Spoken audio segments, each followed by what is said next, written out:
एक वाटी मूग डाळ आपण 4 ते 5 तास पाण्यात भिजवून घ्यायची। त्यानंतर ही मिक्सरच्या भांड्यात घालून घेऊन यामध्ये 1 इंच आलं, 2 हिरव्या मिरच्या, 1 चमचा बडीशेप आणि 2 चमचे धणे घालून जाडसर वाटून घ्यायचं।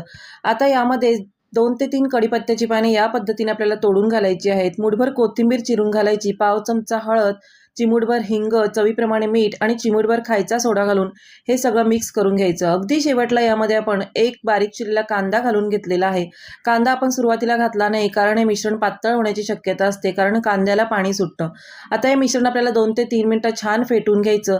त्यानंतर मध्यम ते मोठ्या आचेवर गरम असलेल्या तेलामध्ये चमच्याच्या सहाय्याने आपण ही भजी या पद्धतीने सोडून घेतलेली आहेत आणि खरपूस अशी सोनेरी रंगावर कुरकुरीत होईपर्यंत ही मुगाची भजी आपण तयार करून घेतलेली आहे।